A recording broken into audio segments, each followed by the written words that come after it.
बिहार, सम्राट अशोक के पराक्रम की जमीन, बुजुर्गों की जबान में बुद्ध की धरती, इतिहास की भाषा में गांधीगिरी के प्रथम प्रयोग की माटी, हिंदुस्तान का वो हिस्सा जहां नालंदा विश्वविद्यालय की ओट लिए दुनिया भर के बच्चे पढ़ाई करते थे, आर्यभट्ट का घर बिहार, जिसने दुनिया को बताया कि शून्य जैसी भी एक चिड़िया है, एक ऐसा सूबा जिसकी छाती अपने इतिहास और परंपरा से फूली नहीं समाती, लेकिन इतराने के ठीक उसी पहर में कहानियां हमसे 2 पीढ़ी पहले की भी सुनने को मिलती है। बुद्ध की जमीन से खूनी अतीत की चीत्कार सुनाई पड़ती है।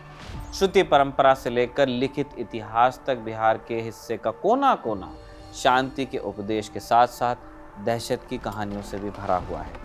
अजीब विडंबनाओं का समन्वय है। ये सारी घटनाएं जिस छतरी के नीचे खुद को समेटे हुए हैं, उन्हें पुर्नियों ने कहानी की संज्ञा दी।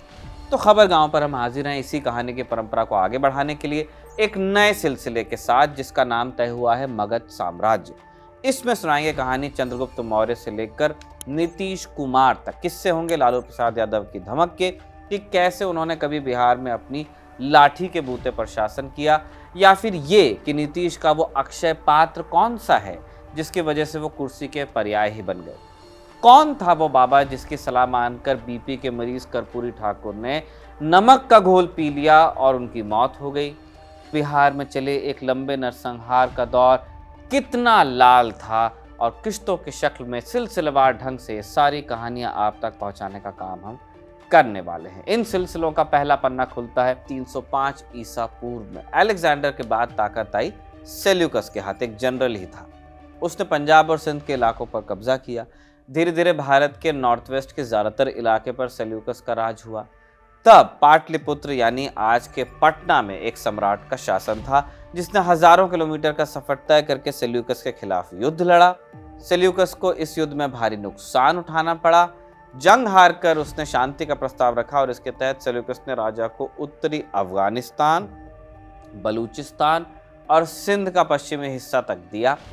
राजनीति और कूटनीति क्योंकि पल पल बदलते हैं, इसलिए शांति को स्थायी रखने के लिए इसे एक रिश्ते में भी बांधा गया। सेल्यूकस ने अपनी बेटी की शादी पाटलिपुत्र से आए उस सम्राट से भी कराई और इस सम्राट का नाम था चंद्रगुप्त मौर्य, जो कि भारत के इतिहास के सबसे बड़े साम्राज्यों में से एक मगध के सम्राट थे। मगध की राजधानी पाटलिपुत्र थी। मगध साम्राज्य के पहले एपिसोड में कहानी मगध साम्राज्य के ही इतिहास की करेंगे कि कैसे पाटलिपुत्र और राजगीर से मगध के सम्राटों ने न सिर्फ आज के हिंदुस्तान ही नहीं बल्कि नेपाल, बलूचिस्तान और अफगानिस्तान तक शासन किया। नमस्ते, मैं हूं निखिल और आपके सामने पेश हूं लेकर मगध साम्राज्य, जिसमें हम बिहार के अतीत से लेकर वर्तमान तक यात्रा करेंगे, उसके समाज और उसकी राजनीति को समझेंगे। हम पहले राजाओं और योद्धाओं के किस्से आपको बताएंगे और उसके बाद मुगल और फिर कंपनी बहादुर के राज पर भी आएंगे और फिर आज़ाद भारत में तो बिहार की राजनीति पर बहुत विस्तार से बात होगी। ये जो पहला एपिसोड आप देख रहे हैं, इसमें हम आपको महाजनपद काल से लेकर आधुनिक बिहार की सीमाएं तय होने तक की कहानी सुनाएंगे। तो आइए शुरू करते हैं मगध साम्राज्य।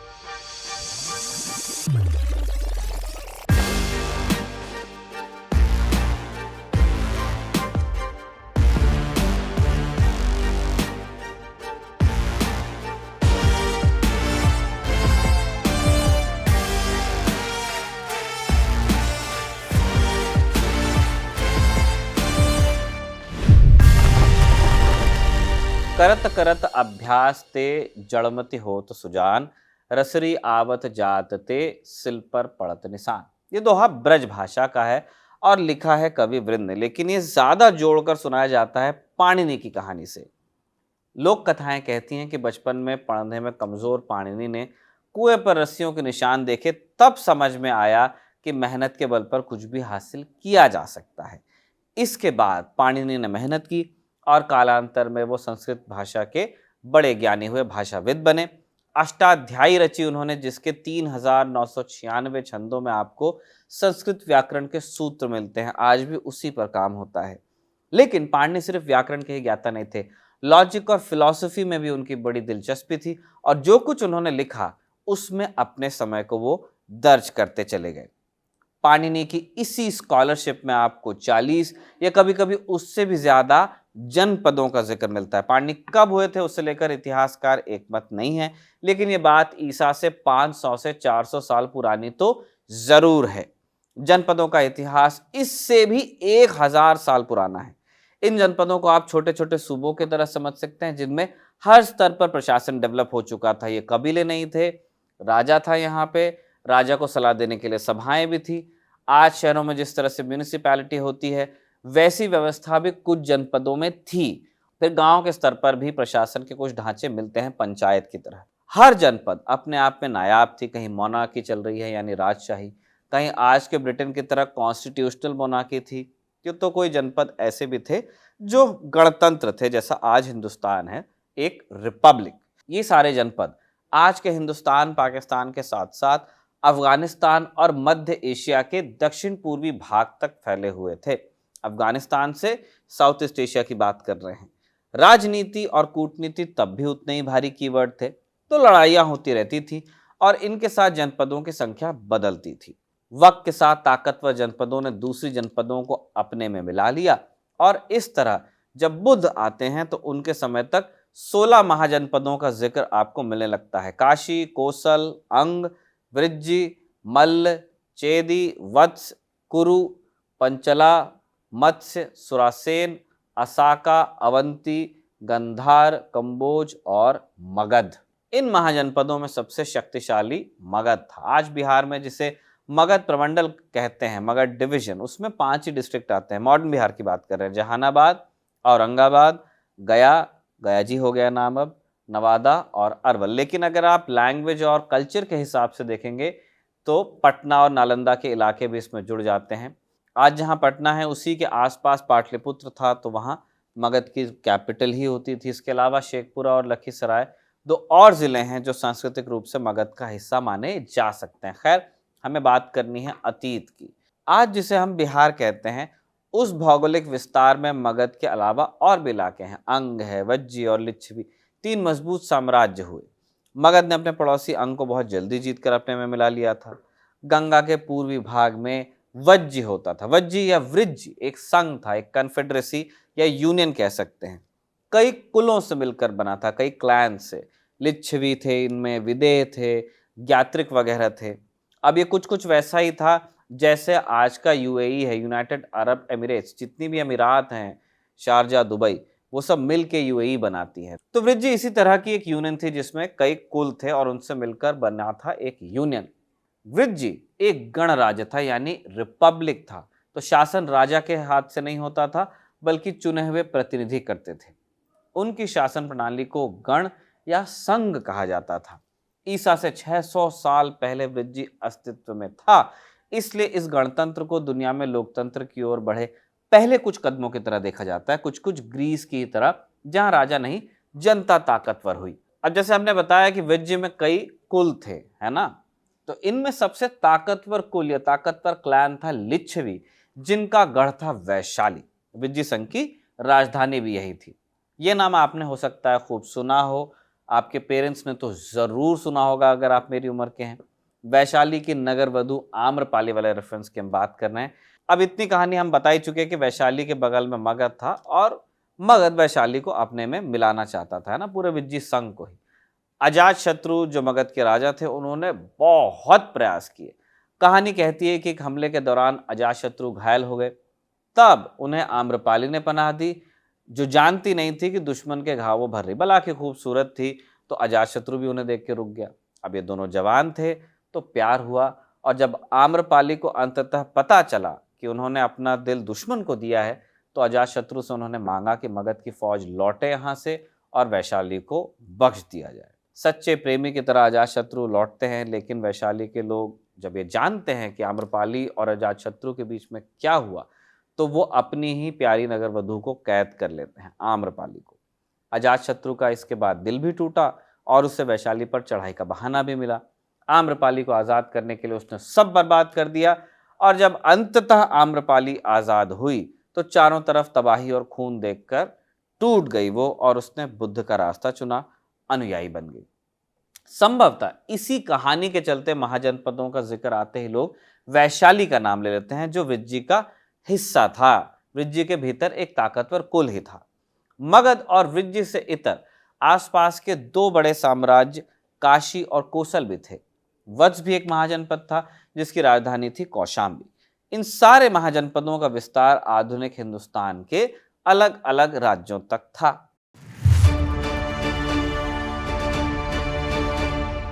अब आते हैं मगध पर। इसकी स्थापना का श्रेय जाता है हर्यंक वंश के राजा बिंबसार को। बिंबसार का दौर 558 से 491 ईसा पूर्व तक बताया जाता है।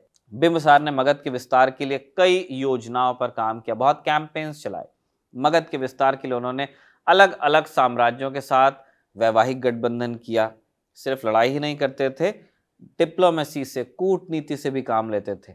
अब इसी तरह बिंबसार की 3 पत्नियां मुख्य हुई जिनका उल्लेख ज्यादा मिलता है। पत्नियां तो कई होती थी राजाओं की, 3 प्रमुख कौन कौन? खेमा, चेलाना और वैदेही। खेमा को कोसल देवी के नाम से भी जाना जाता था। खेमा कोसल के राजा प्रसेनजीत की बहन थी। बिंबसार ने इस शादी से मगध और कोसल के बीच एक मजबूत गठबंधन बनाया। बिंबसार की दूसरी पत्नी का नाम था चेलाना, जो लिच्छवी राजकुमारी थी और अजातशत्रु की माता। अजातशत्रु ने जिस वैशाली पर हमला किया था उसको डिफेंड लिच्छवी ही कर रहे थे और एक तरह से वो नाना घर गए थे। खैर, बिंबसार की तीसरी पत्नी का नाम वैदेही था, जो मगध के तहत आने वाले विदेह की राजकुमारी थी। अब जो हम पत्नियों की संख्या बता रहे हैं आपको 3, और पत्नियों के नीचे आने वाले वंश की जानकारी दे रहे हैं। एक डिस्क्लेमर हम देना चाहते हैं कि बिंबसार की जो कहानी है उसका जिक्र आपको बौद्ध टेक्स्ट में भी मिलता है, जैन टेक्स्ट में भी मिलता है, और कहानी लगभग साथ साथ चलती है, आइडेंटिकल है, लेकिन कई बार डिटेल्स चेंज होती हैं। फॉर एग्जाम्पल कि अजातशत्रु किसके बेटे थे, दूसरी रानी के या तीसरे? तो इस तरह से डिफरेंसेस आते जा रहे हैं। हमको जहां जो बात ज़्यादा कोराबरेट होती मिली, ज़्यादा ऑथेंटिक लगी, उसको हमने डाला। अगर कोई वेरिएंस आता है तो वो इस वजह से हो सकता है कि बौद्ध टेक्स्ट और जैन टेक्स्ट में कुछ डिसएग्रीमेंट है कहानी को लेके। एनीवेज, एक और शादी की बात करते हैं बिंबसार की, जब कूटनीति की बात हो रही है। इतिहासकार रामशरण शर्मा अपनी किताब भारत के प्राचीन इतिहास में लिखते हैं, बिंबसार ने एक शादी पंजाब के मद्रा वंश की राजकुमारी नंदिनी से भी की थी। मद्रा वंश का साम्राज्य रावी और चनाब के बीच में पड़ता था और इसकी राजधानी थी सागल, यानी आज का सियालकोट, जम्मू के बगल में, अभी पाकिस्तान में आता है। इसका विस्तार आज के भारत के पंजाब और हरियाणा तक था, कुछ हिस्सा आधुनिक पाकिस्तान में भी था। इन साम्राज्यों की राजकुमारियों से शादी करके बिंबसार ने अपार कूटनीतिक प्रतिष्ठा हासिल की और मगध के पश्चिम और उत्तर की ओर विस्तार का मार्ग प्रशस्त किया। आम्रपाली और अजातशत्रु की प्रेम कहानी ने वैशाली से हुई लड़ाई को मशहूर किया, लेकिन सच यह है कि मगध का असली प्रतिद्वंद्वी था अवंती। अवंती और मगध लगभग बराबर के ताकतवर थे। बिंबसार के समय मगध और अवंती के बीच एक युद्ध हुआ, मगर युद्ध शुरू होने से कुछ ही दिनों बाद शांति समझौता भी हुआ। समझौता ऐसा कि जब युद्ध के बाद वहां के राजा चंद प्रद्योत महासेन को जॉन्डिस हुआ तो उन्होंने बिंबसार से एक अच्छे वैद्य की डिमांड की। तब बिंबसार ने एक मशहूर वैद्य जीवाका को अवंती की राजधानी उज्जैन भेजा था। बिंबसार भले ही अवंती को ना जीत पाए हों, लेकिन अलग महाजनपदों के कई हिस्सों को खुद में उन्होंने मिला लिया, यानी मगध में मिला लिया।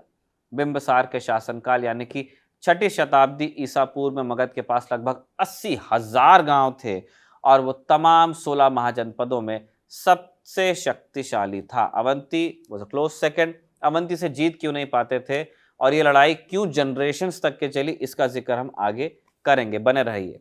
बिंबसार के शासन में मगध की राजधानी थी गिरिवराज, जिसे आज राजगीर या राजगृह के नाम से जानते हैं।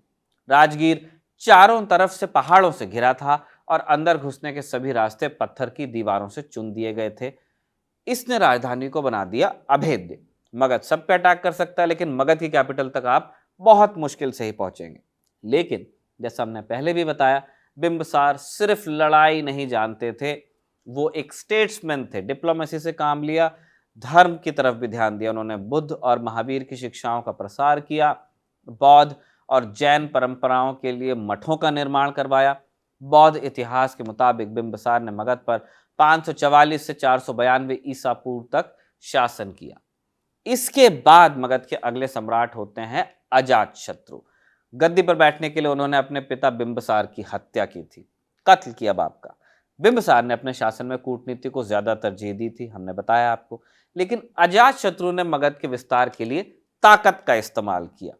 काशी और कोसल का साम्राज्य अजातशत्रु की इस नीति के खिलाफ हुआ और दोनों ने मिलकर अजातशत्रु के ऊपर हमला किया। हालांकि अजातशत्रु भारी पड़े।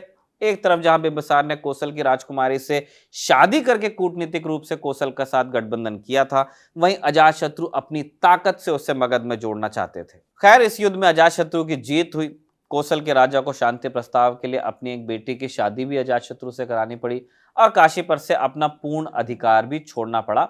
और इस घटना ने अजातशत्रु को खूब बल दिया मेंटली कि मैं ये सारी चीजें करते रह सकता हूं।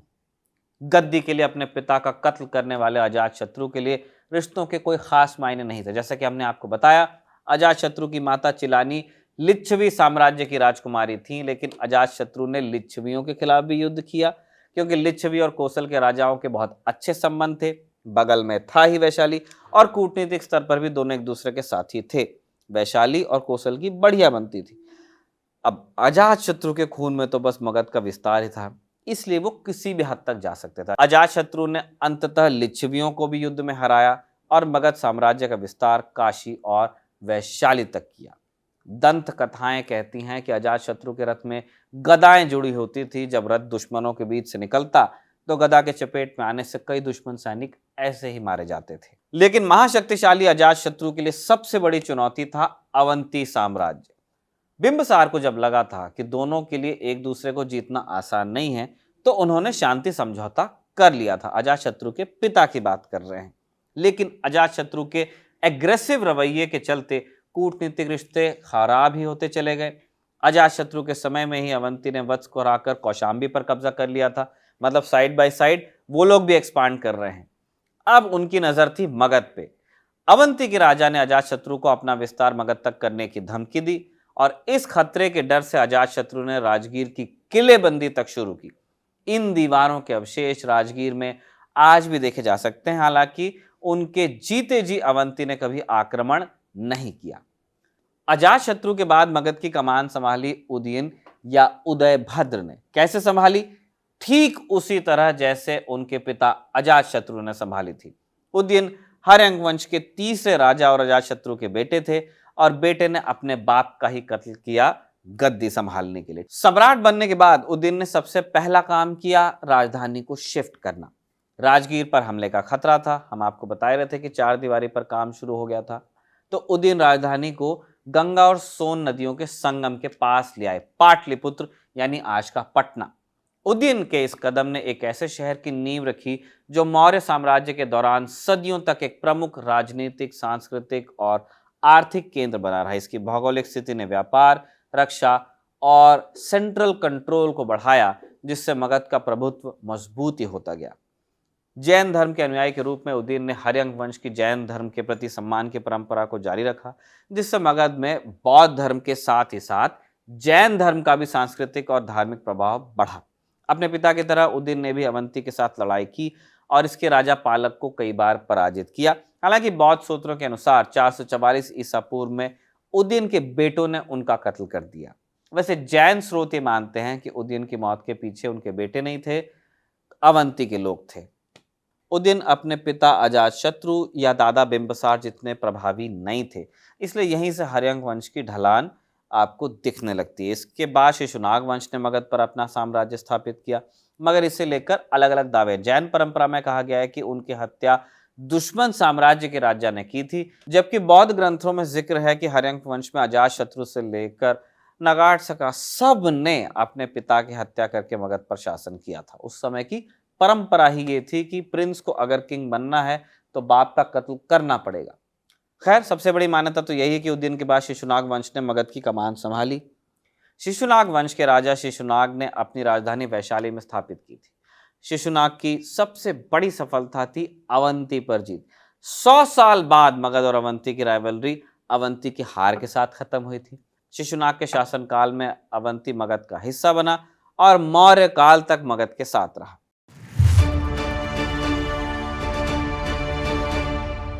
शिशुनाग के बाद मगध पर नंद वंश का शासन रहा। नंद वंश के दौरान मगध और शक्तिशाली साम्राज्य बना। महापद्म नंद नंद वंश के पहले शासक थे, इतने शक्तिशाली कि पंजाब और सिंध पर कब्जा करने वाला अलेक्जेंडर डर से मगध की तरफ कभी आगे बढ़ा ही नहीं। महापद्म नंद, जिन्हें उग्रसेन के नाम से भी जाना जाता था, पुराणों के अनुसार उन्होंने कई क्षेत्रों पर विजय प्राप्त की, जिनमें कलिंग यानी कि मॉडर्न ओडिशा और आंध्र प्रदेश का कुछ हिस्सा भी शामिल है। उनकी उपलब्धियों में से एक प्रमुख उपलब्धि थी कलिंग के राजा को हराना और इस इलाके को मगध में शामिल करना। महापद्म नंद ने कलिंग को जीतकर मगध साम्राज्य का विस्तार किया। हाथी गुम्फा शिलालेख और पुराणों जैसे स्रोतों के मुताबिक उन्होंने कलिंग में एक नहर का निर्माण करवाया और वहां से एक जैन मूर्ति को विजय के प्रतीक के रूप में मगध ले गए। ये विजय उनकी सैन्य शक्ति और साम्राज्यवादी महत्वाकांक्षा को दर्शाता है। कहा जाता है कि उन्होंने न सिर्फ कलिंग बल्कि कोसल को भी मगध में शामिल किया था। महापद्म नंद की सेना में लगभग 2 लाख पैदल सैनिक, 60,000 घुड़सवार फौज और 6,000 लड़ाकू हाथी थे। उस जमाने के टैंक समझिए आप, जो उनकी सैन्य ताकत को किसी भी और साम्राज्य से मजबूत बनाता था। इतनी बड़ी स्टैंडिंग आर्मी उस वक्त हिंदुस्तान में और दुनिया में भी और जगहों पर देखने को नहीं मिलती थी। बहुत ही रेयर एग्जाम्पल्स मिलेंगे, अगर मिल भी जाते हैं तो। जैसे हमने पहले बताया, मगध की इन्हीं बड़ी स्टैंडिंग आर्मीज के चलते अलेक्जेंडर ने हिंदुस्तान की तरफ, यानी अंदर जो है हिंदुस्तान प्रॉपर आज है, उसकी तरफ आने का विचार त्यागा था। वैसे एक मत ये भी है कि अलेक्जेंडर की जो फौज थी बहुत लंबे वक्त से लड़ रही थी और नॉर्थ इंडिया का जो एक्सट्रीम वेदर था वो उनको सूट नहीं कर रहा था। लगातार लड़ते लड़ते थक भी गए थे, कई बीमार थे, इसलिए अलेक्जेंडर अपनी फौज लेकर वापस लौटे। धीरे धीरे नंद वंश के उत्तराधिकारियों की नेतृत्व क्षमता भी कमजोर पड़ी। घनानंद इस वंश के आखिरी शासक हुए और इसके बाद मौर्य वंश का शासन आया, जिसमें मगध की ग्लोरी अलग लेवल पर पहुंची। मौर्य वंश की स्थापना चंद्रगुप्त मौर्य ने की थी, जिनके बारे में कहा जाता है कि वो एक बेहद साधारण परिवार से थे। ब्राह्मण परंपरा के मुताबिक जन्म नंद राजवंश के दरबार में हुआ। माता का नाम मूरा था, जो एक शूद्र महिला थी। हालांकि एक बौद्ध परंपरा ये भी कहती है कि गोरखपुर, जो मॉडर्न गोरखपुर है, उससे लगी जो नेपाल की तराई है, वहाँ एक छोटा रिपब्लिक हुआ करता था। उसका काम धाम देखने वाले लोगों के परिवार से भी आने वाले हो सकते हैं। यानी 2 मत हैं, एक कि शूद्र पुत्र हैं, दूसरा कि नोबल या रॉयल रूट्स हो सकते हैं। खैर, जो भी रहा हो, चंद्रगुप्त ने नंद वंश के अंतिम दिनों में उनकी कमजोरियों का लाभ उठाया। चाणक्य, जिन्हें कौटिल्य के नाम से भी जाना जाता है, उनकी सहायता से नंदों को उखाड़ फेंका और मौर्य वंश का शासन स्थापित किया। चंद्रगुप्त के दुश्मनों के खिलाफ चाणक्य की चालों का वर्णन 9वीं शताब्दी में विशाखदत्त द्वारा लिखे नाटक मुद्रा राक्षस में आपको मिल जाएगा। इतिहासकार रामशरण शर्मा अपनी किताब में एक ग्रीक राइटर जस्टिन के हवाले से लिखते हैं कि चंद्रगुप्त ने 6 लाख सैनिकों के साथ पूरे भारत पर राज किया।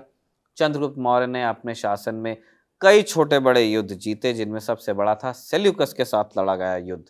सेल्यूकस अलेक्जेंडर की सेना में कमांडर थे, जो कि बाद में अलेक्जेंडर की मौत के बाद उनके उत्तराधिकारी हुए। सेल्यूकस के पास भारत के पूरे उत्तरी पश्चिमी भाग पर कब्जा था और चंद्रगुप्त ने अपने शासनकाल में मगध का विस्तार पूरे भारत तक करने की सोची। चंद्रगुप्त और सेल्यूकस के बीच लड़ाई हुई, पर मगध की विशाल सेना के सामने सेल्यूकस टिक नहीं पाए। सेल्यूकस ने इस युद्ध में अपनी हार मानते हुए चंद्रगुप्त के सामने शांति का प्रस्ताव रखा और अपनी बेटी की शादी चंद्रगुप्त से भी कराई और नॉर्दर्न अफगानिस्तान, बलूचिस्तान और जो सिंध का वेस्ट है, वहां तक का इलाका बख्श दिया। इस प्रस्ताव के तहत चंद्रगुप्त ने भी सेल्यूकस को 500 हाथी दिए थे। तो चंद्रगुप्त ने इस तरह एक बड़ी सल्तनत का निर्माण किया, एक बड़े साम्राज्य का, जिसमें बिहार था, उड़ीसा, बंगाल के बड़े हिस्से थे, पश्चिमी और उत्तर पश्चिमी भारत और दक्कन का इलाका भी था। केरल, तमिलनाडु और पूर्वोत्तर भारत के कुछ हिस्सों को छोड़कर मौर्यों ने लगभग पूरे भारतीय उपमहाद्वीप पर शासन किया। मौर्यों ने अपने काल में उन गणराज्यों या संघों को भी जीता जिन्हें कौटिल्य ने साम्राज्य के विकास में बाधा माना था।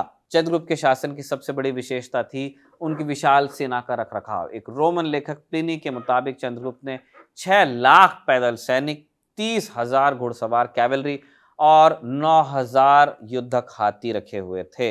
इन नंबर्स को आप ऐसे समझ सकते हैं कि उस जमाने में जो भी ये सुनता होगा वो कभी भी मौर्यों से सीधी लड़ाई के बारे में नहीं सोचता होगा। एक अन्य स्रोत के मुताबिक मौर्यों के पास 8,000 रथ भी थे।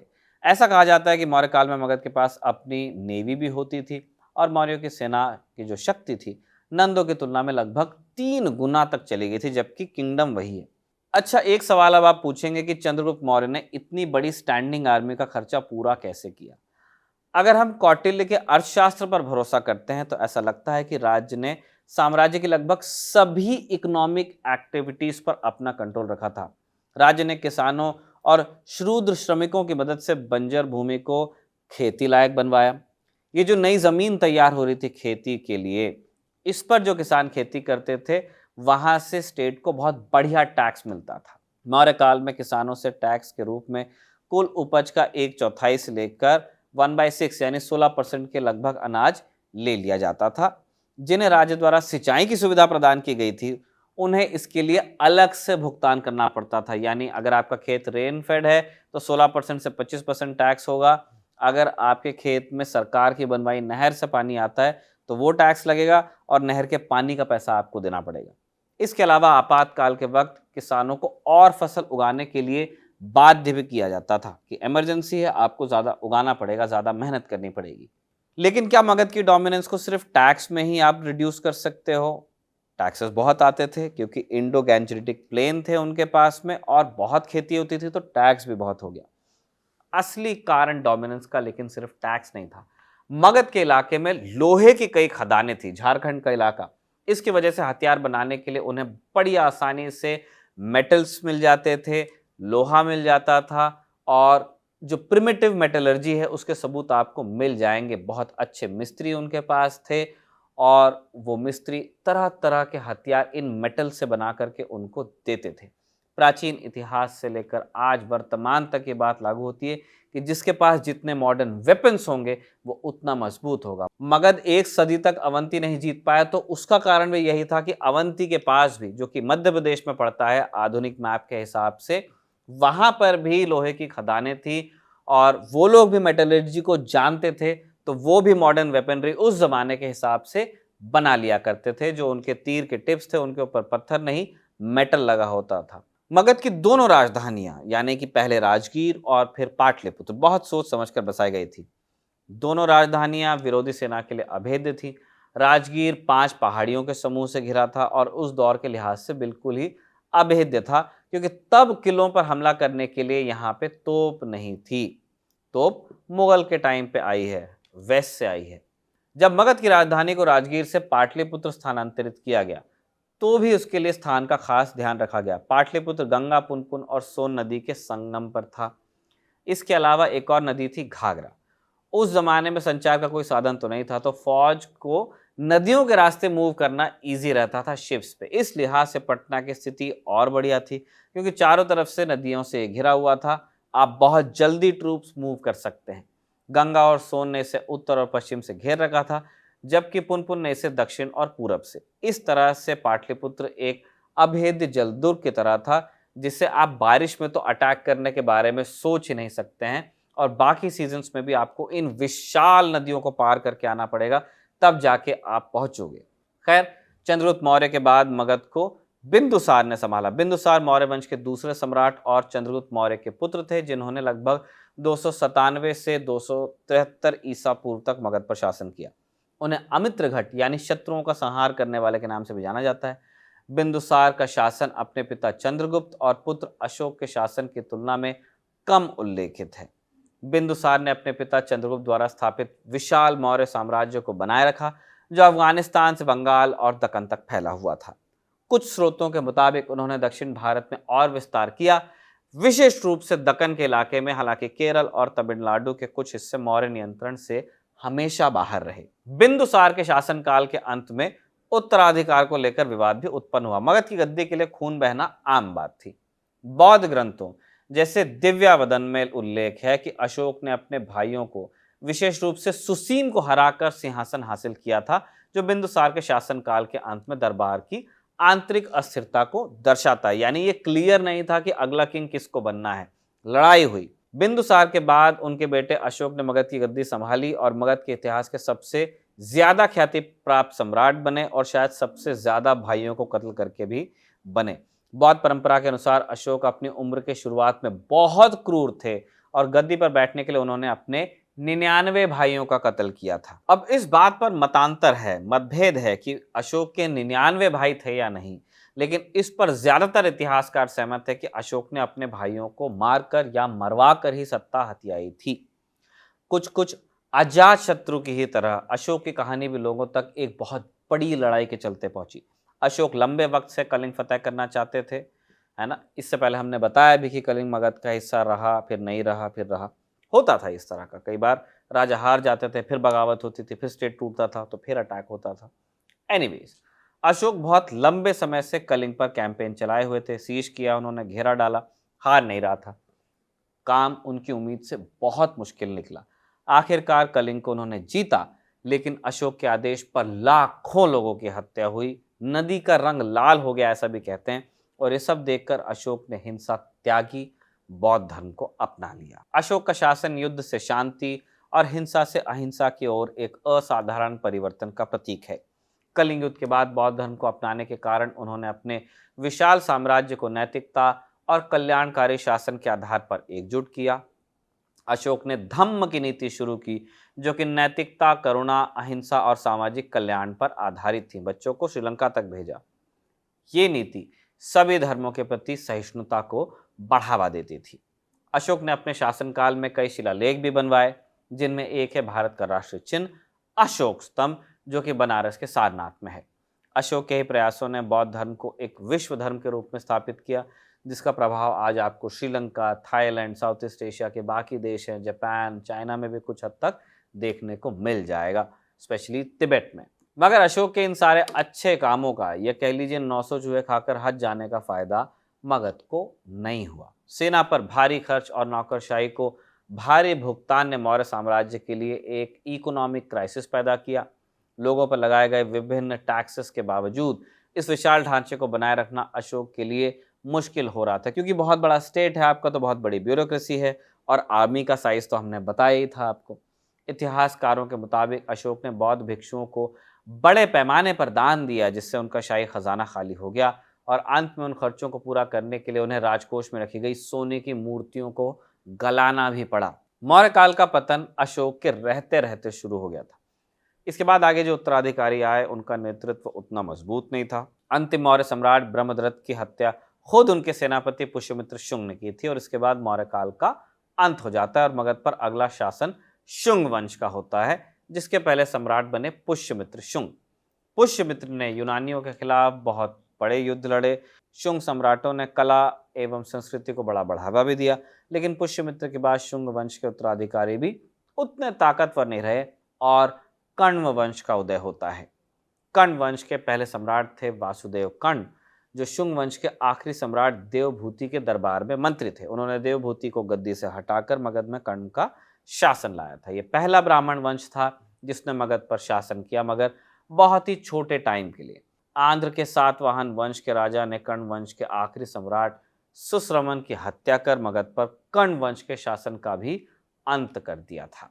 इसके बाद कुछ छोटे मोटे वंश के शासन के बाद फिर बारी आती है गुप्त वंश के। गुप्त वंश ने मगध पर 320 ईस्वी से 550 ईस्वी तक शासन किया। गुप्त वंश के संस्थापक थे श्रीगुप्त। मगर गुप्त वंश को ख्याति मिलती है इनके पोते चंद्रगुप्त प्रथम के समय में। चंद्रगुप्त को महाराजाधिराज की उपाधि मिली हुई थी, अर्थात राजाओं का भी राजा। चंद्रगुप्त ने लिच्छवी की राजकुमारी कुमार देवी से शादी करके पड़ोसी राज्य से अपने कूटनीतिक रिश्ते मजबूत किए। ये गठबंधन गुप्तों को बिहार और नेपाल के क्षेत्रों में प्रभाव रखने में सहायक रहा। चंद्रगुप्त प्रथम ने मगध और आसपास के इलाकों जैसे बिहार और पूर्वी उत्तर प्रदेश को अपने नियंत्रण में लिया। उनके शासन ने गुप्त साम्राज्य के लिए एक मजबूत आधार तैयार किया, जिसे बाद में उनके बेटे समुद्रगुप्त ने और विस्तार दिया। समुद्रगुप्त की प्रतिष्ठा और प्रभाव हिंदुस्तान के बाहर भी फैली हुई थी। समुद्रगुप्त के बारे में कहा जाता है कि उन्हें अपने शासनकाल में कभी हार का सामना नहीं करना पड़ा था, और अपनी इसी वीरता और नेतृत्व क्षमता के कारण उन्हें भारत का नेपोलियन भी कहा जाता था। चंद्रगुप्त द्वितीय के शासनकाल में गुप्त साम्राज्य अपने पीक पर पहुंचा। उन्होंने वैवाहिक गठबंधन और लड़ लड़कर जीत के साम्राज्य की सीमाओं का विस्तार किया। चंद्रगुप्त द्वितीय ने अपनी बेटी प्रभावती का विवाह मध्य भारत में शासन करने वाले वाकाटक के राजकुमार से करवाया था। राजकुमार की मौत के बाद उनके नाबालिग बेटे ने सिंहासन संभाला, और इस प्रकार प्रभावती ही अप्रत्यक्ष रूप से शासक बन गई, है ना, क्वीन मदर। प्रभावती ने अपने पिता चंद्रगुप्त के हितों को ही बढ़ावा दिया और इस तरह चंद्रगुप्त द्वितीय ने मध्य भारत के वाकाटक राज्य पर भी अप्रत्यक्ष नियंत्रण स्थापित किया, जिससे उन्हें बहुत बड़ा इलाका मिल गया। इस इलाके में अपने व्यापक प्रभाव के साथ चंद्रगुप्त द्वितीय ने कुषाणों से मथुरा पर विजय प्राप्त की। इससे भी महत्वपूर्ण बात यह है कि उन्होंने पश्चिमी मालवा और गुजरात तक कब्जा किया, जो लगभग 4 शताब्दी तक शक क्षत्रपों के शासन में रहा था। शकास लिख देते हैं एनसीईआरटी में, शक सही नाम है। इस वजह से चंद्रगुप्त को व्यापार और वाणिज्य के लिए प्रसिद्ध वेस्टर्न सी फ्रंट पर नियंत्रण हासिल हुआ। इससे मालवा और इसके प्रमुख शहर उज्जैन का विकास हुआ, जो कि मगध के ही अधीन था। चंद्रगुप्त द्वितीय ने अपनी दूसरी राजधानी उज्जैन में ही बनवाई और विक्रमादित्य की उपाधि ग्रहण की। इस उपाधि को सबसे पहले अवंती के एक राजा ने पश्चिमी भारत के शक क्षत्रप को हराकर ग्रहण किया था। वैसे चंद्रगुप्त द्वितीय के उत्तराधिकारियों को 5वीं शताब्दी के उत्तरार्ध में मध्य एशिया से आए हूणों के आक्रमण का सामना करना पड़ा। हालांकि प्रारंभ में राजा स्कंदगुप्त ने हूणों को रोकने की खूब कोशिश की, लेकिन वो जीत नहीं पाए उनसे। गुप्त वंश के बाद मगध पर लेटर गुप्त वंश यानी कि बाद का गुप्त वंश, जो 6वीं से 8वीं सदी तक आता है, उसका शासन रहता है। हर्षवर्धन का पुष्यभूति वंश 7वीं सदी में और पाल वंश 8वीं से 12वीं सदी में शासन करता है। इसके बाद पीठपति शासकों का शासन रहा, मगर इसके बाद मगध का केंद्रीय महत्व धीरे धीरे कम होता है और ये इलाका छोटे राज्यों और विदेशी आक्रांताओं के प्रभाव में भी आने लगता है। बौद्ध धर्म और नालंदा जैसे केंद्रों ने इस काल में मगध की सांस्कृतिक पहचान को बनाए रखा। सांस्कृतिक पहचान बनाए रखने की बात हो रही है तो नालंदा विश्वविद्यालय को हम कैसे भूल सकते हैं। कुमारगुप्त प्रथम ने इसको बनवाया था और ये अपने ज़माने में पूरी दुनिया में शिक्षा का सबसे बड़ा केंद्र हुआ करता था, या सबसे बड़े केंद्रों में हुआ करता था। एंट्रेंस एग्जाम निकाल नहीं पाते थे दुनिया भर से आए बच्चे यहाँ का। बताया जाता है कि नालंदा विश्वविद्यालय में अलग अलग देशों के 10,000 से ऊपर छात्र थे, 2,000 से ऊपर फैकल्टी थी। उस जमाने में बहुत बड़ा नंबर है, बहुत असाधारण बात है। इसके बाद यहाँ पाल वंश का शासन रहता है। पाल वंश के महाराजाओं के खत्म होने के बाद मिथिला में आपको कर्नाट वंश का जिक्र मिलता है और बाद में क्षेत्र दिल्ली सल्तनत और फिर मुगलों के अंतर्गत आता है, जिसके अपने शासक या सूबेदार यहाँ नियुक्त हुए। एक समय मगध के जिस आकार ने अलेक्जेंडर को उल्टे पांव लौटाया था, धीरे धीरे वही उसके लिए समस्या बना और लगातार होने वाले हमलों के चलते आखिरकार मगध बिखरा। 12वीं शताब्दी के अंत में एक तुर्क सेनापति बख्तियार खिलजी ने हिंदुस्तान पर आक्रमण किया। इसी हमले में नालंदा सहित कई महत्वपूर्ण साइट्स नष्ट की गईं और नालंदा का विशाल पुस्तकालय, लाइब्रेरी, वहां के जहां हजारों दुर्लभ पांडुलिपियां थी, सब जलकर राख हो गया और ये प्राचीन शिक्षा केंद्र हमेशा हमेशा के लिए नष्ट हुआ। इसके बाद भारत में मुगलों का साम्राज्य आता है। इसके पहले शासक थे बाबर, जिन्होंने 1526 में मुगल साम्राज्य की स्थापना की थी। इसके बाद अकबर, जहांगीर, शाहजहां और औरंगजेब मुगल साम्राज्य के बड़े और महत्वपूर्ण शासक हुए। मुगलों ने आज के बिहार और बंगाल सहित भारत के कई हिस्सों पर अपना शासन चलाया। मुगलों ने भारत में 1526 से 1857 तक यानी लगभग 331 साल शासन किया, जिसमें से 250 उनका काफी पावरफुल रूल था। वैसे इन्हीं मुगलों को सबसे बड़ा झटका बिहार से ही आने वाले शेरशाह सूरी ने दिया था। शेरशाह सूरी का जन्म हुआ था बिहार के सासाराम में। शेरशाह सूरी ने हुमायूं को 1539 के चौसा युद्ध और 1540 के कन्नौज युद्ध में हराकर मुगलों के साम्राज्य को देश से बाहर कर दिया था। मगर शेरशाह सूरी की मृत्यु के बाद 1555 में हुमायूं ने एक बार फिर से भारत पर आक्रमण किया, मगर 1556 में उनकी मृत्यु हो गई। उसके बाद हुमायूं के बेटे अकबर ने बैरम खान की मदद से शेरशाह सूरी के सेनापति हेमू को हराकर फिर से भारत में अपना राज्य स्थापित किया और फिर मुगल पीरियड आता है। मुगल धीरे धीरे फिर मजबूत हुए, लेकिन 1600 ईस्वी में ईस्ट इंडिया कंपनी की स्थापना के बाद अंग्रेजों ने अपना भी विस्तार शुरू किया। ईस्ट इंडिया कंपनी एक व्यापारिक और साम्राज्यवादी संगठन था, जिसने भारत में ब्रिटिश उपनिवेश के शासन की नींव रखी। ईस्ट इंडिया कंपनी ने हिंदुस्तान में व्यापार शुरू करने के लिए जहांगीर से 1612 में सूरत में एक व्यापारिक केंद्र यानी एक फैक्ट्री स्थापित करने की परमिशन मांगी थी। धीरे धीरे व्यापार के साथ साथ पॉलिटिक्स और मिलिट्री पावर के गेम में भी घुस रही है। धीरे धीरे कंपनी ने स्थानीय शासकों के साथ गठजोड़ किए और अपनी एक सशस्त्र सेना बना ली और फिर कंपनी ने व्यापार के साथ साथ स्थानीय प्रशासन पर कब्जा करना भी शुरू कर दिया। सत्ता संघर्ष के लिए बहुत जल्दी अंग्रेज और मुगलों में टकराव हुआ। 1757 में प्लासी के युद्ध में रॉबर्ट क्लाइव ने बंगाल के नवाब सिराजुद्दौला को हराकर कंपनी की सत्ता को मजबूत किया। इसके बाद बंगाल पर कंपनी का नियंत्रण हुआ और 7 साल बाद यानी 1764 में बक्सर की लड़ाई होती है। ईस्ट इंडिया कंपनी ने मुगल सम्राट शाह आलम द्वितीय और अवध के नवाब को हराकर उत्तर भारत में अपनी स्थिति को और मजबूत किया। इस जीत के बाद कंपनी को बंगाल, बिहार और उड़ीसा की दीवानी का अधिकार मिला। दीवानी यानी आप वहां से टैक्स उठा सकते हो। ईस्ट इंडिया कंपनी ने अगले एक सदी से भी ज्यादा समय तक भारत पर शासन किया, 200 साल टोटल मिलाओगे तो। कंपनी ने भारत की अर्थव्यवस्था को अपने हितों के लिए इस्तेमाल किया और भारतीय हस्तशिल्प उद्योग, खासकर कपड़ा उद्योग को नष्ट कर दिया, खेती को बर्बाद किया ताकि ब्रिटिश प्रोडक्ट्स को बढ़ावा मिले। कंपनी के रूल के खिलाफ कई विद्रोह हुए, जिनमें सबसे प्रमुख 1857 का पहला स्वतंत्रता संग्राम था, जिसे म्यूटिनी अंग्रेज कह देते हैं। ये विद्रोह कंपनी के शासन के खिलाफ व्यापक असंतोष का परिणाम था, स्पेशली ट्रूप्स के बीच। 1857 के प्रथम स्वतंत्रता संग्राम में मुगल सम्राट बहादुर शाह जफर को विद्रोहियों ने भारत का प्रतीकात्मक नेता बनाया। 1857 के विद्रोह के बाद अंग्रेजों ने बहादुर शाह जफर को दिल्ली से निर्वासित कर दिया। बहादुर शाह जफर जब खुलकर स्वतंत्रता आंदोलन में कूद पड़े तो एक अंग्रेज मेजर हडसन ने बहादुर शाह जफर को गिरफ्तार किया। ऐसा कहा जाता है, दंत कथा है, कि जब बहादुर शाह जफर अंग्रेजों की गिरफ्त में थे तो हडसन ने कहा था कि दमदमे में दम नहीं, अब खैर मांगो जान की, ऐ जफर ठंडी हुई अब तेग हिंदुस्तान की। मगर बहादुर शाह जफर ने जवाब दिया कि गाजियों में बू रहेगी जब तलक ईमान की, तख्त लंदन तक चलेगी देग हिंदुस्तान की। ये अब कहानी है, किस्सा है, ये वेरीफाई नहीं हो पाया कभी कि क्या हडसन और इनके बीच में ऐसी बात हुई थी। खैर, जफर गिरफ्तार तो हुए जैसा हमने आपको बताया, और उनके दोनों बेटों के सिर भी कलम किए गए ताकि वो वंश खत्म हो। अंग्रेजों ने उन्हें रंगून निर्वासित किया, जहां 7 नवंबर 1862 को उनका देहांत हुआ। बिहार पर लौटते हैं। बिहार में जगदीशपुर स्टेट के शासक बाबू वीर कुंवर सिंह ने अंग्रेजों के खिलाफ विद्रोह का नेतृत्व किया था। स्वतंत्रता सेनानी माने जाते हैं, अभी भी इनका नाम चलता है बिहार में।